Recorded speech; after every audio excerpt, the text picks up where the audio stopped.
Thanksgiving was supposed to be warm, loud, full of laughter and the smell of roasted turkey. Instead, I remember the silence. The kind that burns. My grandfather stood at the head of the table, a man worth billions. A man I had only ever seen in control with a dark bruise blooming beneath his eye. Every guest froze. My mother smirked, swirling her wine. "He got what he deserved," she said. "Dad taught him a lesson." My father grinned, proud of the violence everyone pretended not to see. I felt my stomach twist. Something was wrong, terribly wrong. Then Grandpa reached into his coat and pulled out a black envelope. He didn't look at me. He looked at my mother. When he handed it to her, her smile vanished. Color drained from her face, and for the first time in my life, I saw fear in her eyes. I could feel every eye flick between my mother, my father, and the black envelope resting in her manicured hands. The tension in the room was so sharp it could have sliced through the silverware. Grandpa didn't sit down. He just stood there, cane in hand, eyes steady on my parents like a man watching his own house burn down. My mom laughed awkwardly, trying to regain control. "Dad, please, this isn't funny. Everyone's watching." "I know," Grandpa said softly. "That's the point." I caught my father's glance cold, annoyed. He hated when Grandpa talked in riddles. "What's this about?" he asked. "You're making everyone uncomfortable." Grandpa ignored him. "Thanksgiving is about gratitude, isn't it?" His tone was calm, almost gentle. "But it's hard to be thankful when the people you love are the ones who hurt you most." "I'm stare, buddy, into that why." The guests shifted in their seats. My mother's smile cracked. I stared at the bruise again, dark and swollen, right below his eye. That wasn't from age or clumsiness. That was from a fist. My throat tightened. "Grandpa," I whispered, "who did that to you?" He turned his gaze toward my father, and the room seemed to stop breathing. "Ask him," Grandpa said. My mother shot up from her chair. "That's enough!" But Grandpa's voice cut through her like thunder. "No, Rachel. It's finally enough." My father's jaw tensed, but he didn't deny it. Not even once. I didn't understand everything yet, but I knew, deep down, that whatever was inside that black envelope wasn't just going to change the night. It was going to destroy the family I thought I knew. 3 days before Thanksgiving, the house already smelled like tension. Mom was pacing in the hallway, her phone glued to her ear, whispering words like shares, trust fund, and transfer. I'd never seen her like that before, desperate, almost trembling. When she noticed me, she forced a smile. "Emma, sweetie, don't you have work to do?" I frowned. "Mom, are you arguing with Grandpa again?" She sighed, pretending to be exhausted. "Your grandfather's stubborn. He thinks the world owes him loyalty because he's rich. But we're family. That money should stay in the family." Her tone made me uneasy. "He already helped us," I said quietly. "He paid off the lake house, Mom." "That was nothing," she snapped. "After everything we've sacrificed for him?" But the truth was, Grandpa hadn't asked us to sacrifice anything. My parents chose to live under his wealth, his house, his cars, his lifestyle. That night, I overheard them arguing in their bedroom. My father's voice was low but venomous. "He's rewriting the will, Rachel.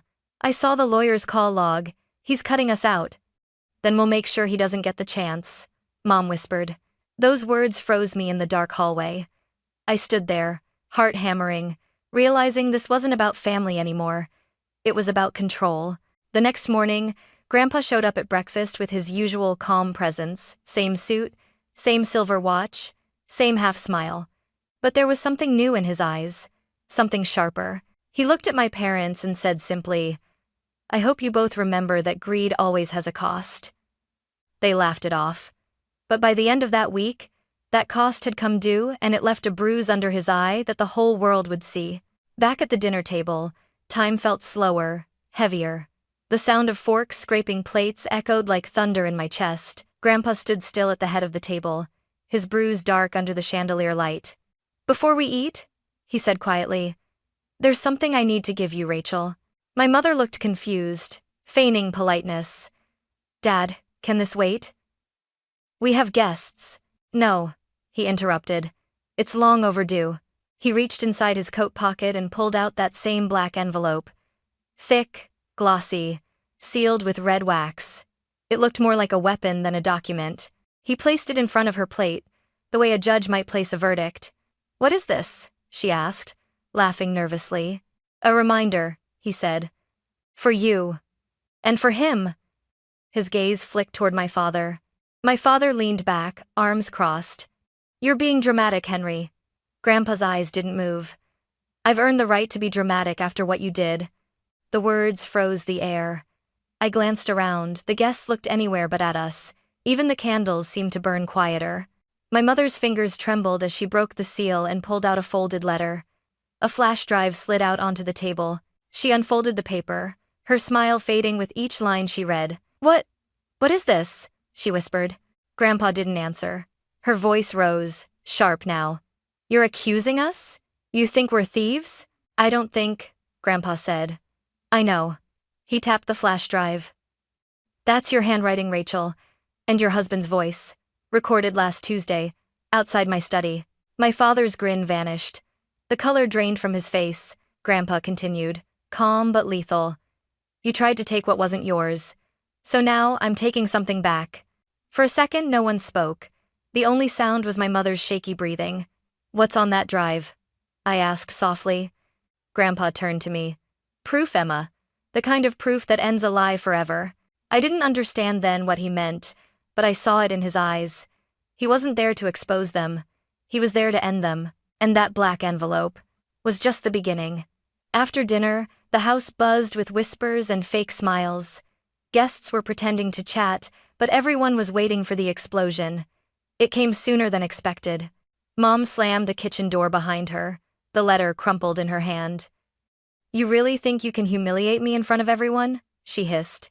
Grandpa stood near the counter, leaning on his cane, calm as a storm before it breaks. "I didn't humiliate you," he said. "You did that yourself." "You've always hated me," she snapped. "You made me beg for scraps while you lived like a king." "I gave you everything, Rachel," he replied. "A home, a future, opportunities you wasted chasing luxury instead of love." Her voice broke. "You don't know what it's like to live under your shadow." Grandpa's eyes hardened. "No, Rachel. You don't know what it's like to raise a daughter who would watch her husband hit her father." The words hit her harder than any slap could. I froze in the doorway, my heart pounding. "Mom, is that true?" She didn't answer. Her hand shook as she set the glass down on the counter.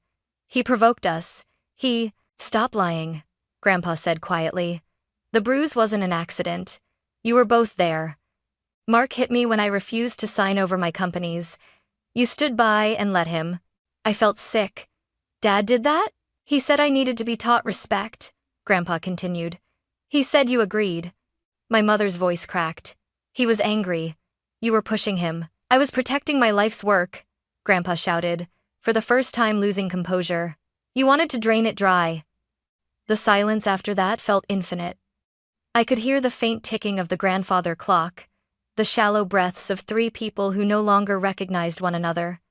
Mom finally whispered, "You're exaggerating. No one will believe you." Grandpa's lips curled into something between pity and warning. "I don't need them to. I already have proof. The black envelope wasn't just for show, it's my insurance." Then he turned to me, his voice soft again. "Emma, I didn't want you to see this side of them. But sometimes the only way to open someone's eyes is to let the truth burn." I looked at my mother, her face pale, her hands trembling, and realized that bruise under his eye wasn't just from violence. It was from betrayal. The kind that scars deeper than any wound. Grandpa straightened, the faintest tremor in his hand as he reached for his cane. "I've lived long enough to know one truth," he said quietly. "Money doesn't destroy people, it reveals them." He nodded toward me. "Emma, come here." I stepped closer, my heart pounding so hard I could barely breathe. His eyes, still bruised and weary, softened when they met mine. "You deserve to know what I've done." My mother crossed her arms, her voice dripping with contempt. "What now? Another lecture?" Grandpa didn't even glance her way. "That black envelope wasn't just proof of your crimes. It held my new will." The words hit like thunder. Mom blinked, confused. You're what?" "I've signed everything over," he continued. "The estate, the companies, every share I built from the ground up." She laughed bitterly. "To who? Don't tell me you're leaving it to charity." Grandpa smiled faintly. "No. To Emma." The room went silent. My father's fork clattered onto his plate. What? My mother's voice cracked. You can't, she's a child. I'm 26, I said quietly. Grandpa's voice grew steadier. Old enough to understand integrity, young enough to rebuild what you destroyed. Mom's composure shattered. You're doing this to punish me. No, Grandpa said. I'm doing it to protect her from you. You stirred. It is not manger intended as the stand. My father stood up, his face red, veins rising along his neck. This is ridiculous. You can't just rewrite everything overnight. We'll contest it. You can try, Grandpa said calmly. But every document is notarized and filed. I even included the recordings from that night, your threats, Mark. The court will hear every word. My father's jaw tightened. You think this will make you a hero? You're a bitter old man. Grandpa's gaze hardened. I'm a man who finally learned that love without boundaries breeds monsters. Mom's tears came fast, furious. You're taking everything from me. No, he said. You took everything from yourself. The words echoed through the dining room. Even the air felt different, charged, heavy, final. I stared at Grandpa, my throat tight. Why me? I whispered. Why trust me with all of this? He smiled softly. Because when you saw the bruise, you were the only one who asked what happened, not what it was worth. Something inside me cracked. For the first time, I understood what he was doing, not just rewriting a will, but rewriting the future. Mom turned away, whispering under her breath, This isn't over. Grandpa's reply was calm, almost gentle. It already is. He leaned on his cane, his eyes glistening. I built this empire to protect my family. Now I'm giving it to the only one who still remembers what that word means. And in that moment, I realized I hadn't inherited his money. I'd inherited his war. The silence after Grandpa's announcement didn't feel real. It was the kind of silence that hums in your bones, thick, electric, waiting for something to break. Then my father laughed. A low, bitter sound. This is a joke, right? You're senile, Henry. Nobody's going to take this seriously. Grandpa didn't flinch. You hit me, Mark. You stole from me. You forged my signature. Believe me, the law will take it seriously. My mother's chair screeched across the floor as she shot to her feet. You can't talk to us like this. We're your family. Grandpa's voice was sharp as glass. Family doesn't steal. Family doesn't stand by while their spouse throws punches. Stop it! I shouted, my own voice trembling. All of you just stop! But they didn't. Mom's tears came fast, her tone twisting between grief and rage. Emma, he's manipulating you. He's always done this, pitting us against each other so he can stay in control. That's not true, I said. Open your eyes, she snapped. Everything you have, everything you are, came from him, and he'll take it back the moment you disappoint him. I shook my head. You're the one who disappointed him. She froze. For a second, I thought she might slap me. Instead, she turned toward Grandpa. You did this on purpose, she said coldly. You wanted her to hate me. Grandpa's voice softened. No, Rachel. You did that yourself. Dad slammed his hands on the table. Enough of this moral crap. You're not thinking clearly, Henry. You've been confused for years. Grandpa met his glare, calm and steady. The only thing I'm confused about is why I let you into my family in the first place. That did it. My father lunged forward, his chair toppling. You old. Before I even thought, I moved. My body was between them before I knew it. Don't you dare, I hissed. He froze, eyes wide, maybe from shock, maybe from the fact that his daughter was finally standing in his way. Get out, I said quietly. Excuse me? You heard me. Both of you. Leave. My mother's voice broke. Emma, please don't do this. We're family. Family? I said, my throat tightening. You stood there while Dad hit him. You tried to steal from him. You lied to me. That's not family. Dad's jaw tightened, fury boiling beneath his skin. You'll regret this, Emma. You have no idea how this world works. I met his glare head on. Maybe not, but I know how decency works, and you lost yours a long time ago. Grandpa's hand found mine, his grip firm despite the tremor. Emma, he said softly, let them go. There's nothing left here worth saving. Mom sobbed, her mascara streaking down her face. You'll regret this, Dad. You'll die alone, and she'll leave you just like everyone else. Grandpa didn't even raise his voice. I'd rather die alone than live surrounded by thieves. My father stormed out first, muttering curses under his breath. My mother lingered for one last, shaking glance at me. "He's turned you against us," she whispered. I swallowed the ache in my throat. "No, Mom. You did that the moment you chose money over love." The door slammed behind them. The echo hung in the air like an aftershock. For a long time, no one moved. Then Grandpa exhaled, shoulders sagging. "You did what I couldn't," he said. I wiped my eyes. "What's that?" "Ended it." He looked older than ever, but also somehow lighter. "It's strange," he murmured. "I thought losing them would kill me. Turns out, it just set me free." I squeezed his hand. "You're not losing everything, Grandpa." He smiled faintly. "No, I'm finally keeping what matters." And as I stood beside him, the empire that once felt built on pride and silence began to feel like something new, something earned through fire and truth. The house felt different after they left, too quiet, too clean, like the air itself was holding its breath. Grandpa sank into his favorite leather chair by the fireplace, exhaustion written across his face. The bruise beneath his eye had turned a sickly shade of yellow. I sat on the rug across from him, knees pulled up, the black envelope between us. For a while, neither of us spoke. The crackle of the fire filled the silence. Then he said softly, "You're wondering what's on that flash drive?" I nodded. He leaned forward, his voice low and steady. "Security footage. From last week. I installed hidden cameras in the study after your father demanded access to my accounts." He reached into his pocket and handed me a small USB stick, the same one from the dinner table. "I didn't want you to see it," he murmured, "but you deserve to know the truth." I hesitated before plugging it into the laptop on the coffee table.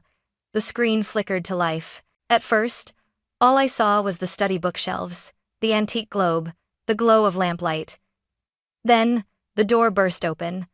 My father's voice filled the speakers. "Sign it, Henry." Grandpa's voice was calm. I said, "No, Mark. You're pathetic," my father snarled. "You'd rather give your empire to a stranger than your own daughter." "She's not ready," Grandpa said quietly. "And you'll destroy everything I built." That's when it happened. My father's hand lashed out, a slap, a punch. The camera shook as Grandpa stumbled against the desk. Then Mom's voice entered the frame, cold and sharp. "Just do it, Dad. We're tired of waiting." I stopped the video, trembling. My stomach churned.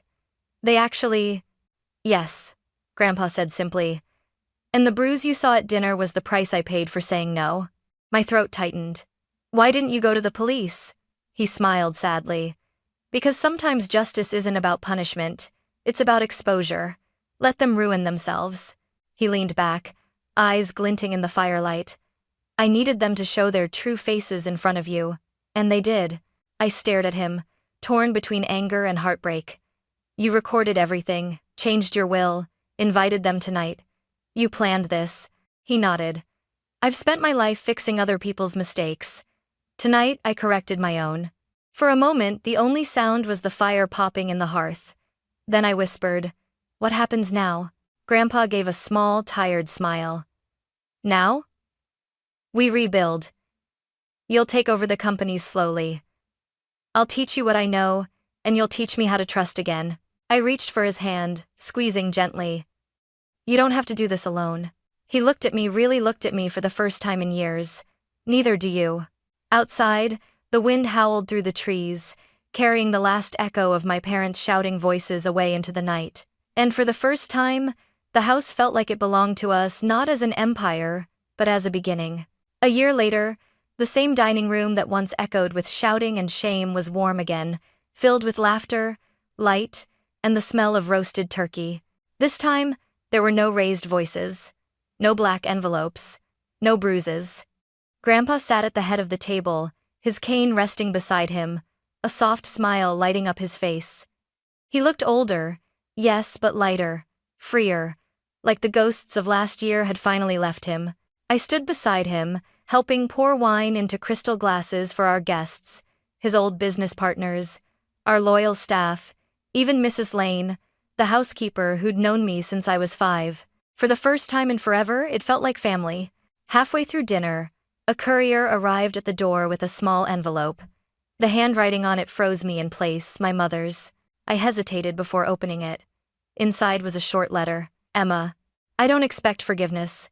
Your grandfather was right about us. We let greed blind us. I hope someday you'll see that I wasn't born cruel. I became that way trying to keep up with him. I'm sorry for what I allowed to happen that night. Take care of him. Mom. My hands trembled slightly as I folded the letter. Grandpa watched me quietly. Will you answer her? He asked. Maybe one day, I said. When I know she's changed. He nodded. Forgiveness isn't a debt. It's a gift. Give it when your heart's ready, not before. The words settled deep inside me, warm, steady, true. Later that night, after the guests had gone, Grandpa and I sat together by the fireplace. He stared into the flames, the light flickering across his weathered face. You've done well, Emma, he said softly. The companies are growing again. You've kept our name clean. I just followed what you taught me, I said. He smiled. No, you didn't. You did better. You led with empathy, not fear. That's something I never managed to do. Outside, snow began to fall soft, slow, cleansing. I looked at him, this man who had been both the foundation and the storm of my life, and said, You were right, Grandpa. Money doesn't reveal who we are, it magnifies it. I just hope I've become someone worth magnifying. He chuckled, eyes glistening. You already have. And as we sat there, fire crackling, snow drifting beyond the windows, I realized something simple and profound. The real inheritance wasn't his empire. It was his lesson. That blood may make you related, but loyalty makes you family.